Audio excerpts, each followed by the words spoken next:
In the vast and unpredictable world of commerce, it's not uncommon to hear about companies making bizarre and seemingly counterproductive decisions.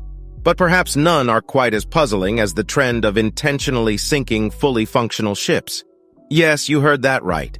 Some corporations have actually been known to send ships that are perfectly seaworthy to the bottom of the ocean. It's a strange phenomenon that defies all logic and reason. After all, why would any business want to destroy an asset that could be making them money? It's a perplexing phenomenon, to say the least. One can only speculate as to why any corporation would want to destroy a functioning ship. Perhaps there are hidden costs or legal implications that make it more profitable to simply scuttle the vessel. Or maybe it's a power play, a way for big companies to flex their muscles and show off their dominance. It's hard to imagine why any company would engage in such a destructive and seemingly counterproductive practice. This video will look at understanding the economics of merchant marine and how financially feasible to trash usable ships. We will also be looking at the implications for the future of global trade and how it is related to Chinese ships. Understanding merchant marine economics. Merchant marine refers to the commercial fleet of ships that transport goods and people across the seas. The economics of the merchant marine industry is complex, involving various factors such as supply and demand, shipping routes, port facilities, technology, and government policies. One of the key drivers of the merchant marine industry is global trade. As countries engage in international trade, they rely on shipping companies to transport their goods across the seas. For example, China, the world's largest exporter, relies heavily on its merchant marine fleet to transport goods to markets all over the world. In 2019, Chinese-flagged ships carried around 30% of the world's total seaborne trade. Another important factor that affects the economics of the merchant marine industry is the cost of fuel. Fuel costs can be a significant expense for shipping companies, and fluctuations in oil prices can have a significant impact on their bottom line. For example, in 2021, the price of oil rose sharply, increasing shipping costs and leading to higher prices for consumers. Shipping routes are also a critical factor in the economics of the merchant marine industry. Certain routes, such as those connecting Asia and North America, are in high demand due to the volume of trade between those regions. As a result, shipping companies may charge higher rates for those routes, which can increase their profitability. On the other hand, less popular routes may be less profitable and may require subsidies from governments to remain economically viable. Port facilities are also crucial to the economics of the merchant marine industry. Ports serve as the gateway for goods to enter and exit a country, and the efficiency and capacity of these facilities can significantly impact shipping companies' profitability. For example, the port of Shanghai in China is the world's busiest port and handles a massive volume of cargo each year, making it a crucial hub for the global merchant marine industry. Government policies can have a significant impact on the economics of the merchant marine industry. Governments may provide subsidies or tax breaks to shipping companies to encourage them to operate in certain regions or to support the development of their fleets. They may also impose regulations related to safety, environmental protection, or labor practices, which can increase shipping companies' costs. Why does shipbreaking happen? In recent years, the intentional destruction of ships has become a common practice in the shipping industry. This may seem counterintuitive since ships are expensive and valuable assets, but there are several reasons why this happens. One of the primary reasons is related to the age of the ships.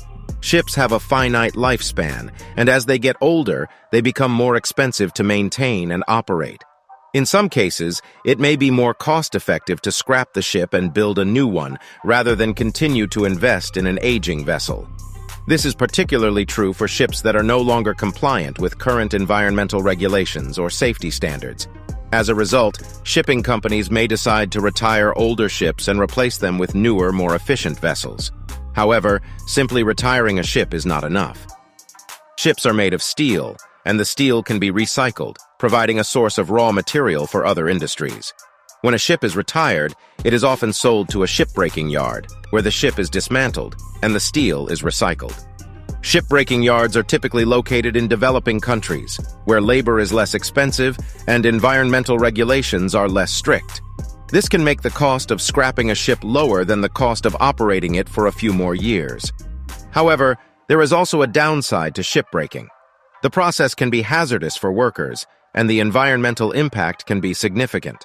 Some shipbreaking yards do not have proper safety equipment or training, and workers may be exposed to toxic materials and other hazards. Another reason is related to changes in the global economy. Shipping is a volatile industry, and changes in supply and demand can quickly impact the profitability of shipping companies. In some cases, it may make more sense to scrap a ship rather than continue to operate it at a loss. Perhaps the most significant factor driving ship scrapping is the global oversupply of vessels. In recent years, there has been a massive increase in the number of new ships being built, particularly in China. This has resulted in an oversupply of ships, which has put downward pressure on freight rates and made it difficult for shipping companies to turn a profit. In response, many companies have chosen to scrap older ships in an attempt to reduce the overall supply and drive up rates. Impact of shipbreaking on the economy.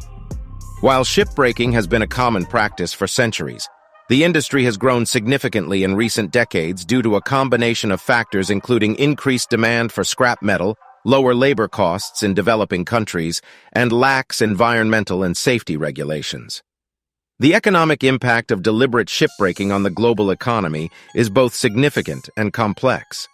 On one hand, shipbreaking can generate employment and income in regions where jobs may be scarce. In countries such as India, Bangladesh, and Pakistan, where a large portion of the world's shipbreaking takes place, the industry is estimated to employ tens of thousands of workers. These workers, often from marginalized communities, may earn higher wages than they would in other industries, and their work contributes to the local economy.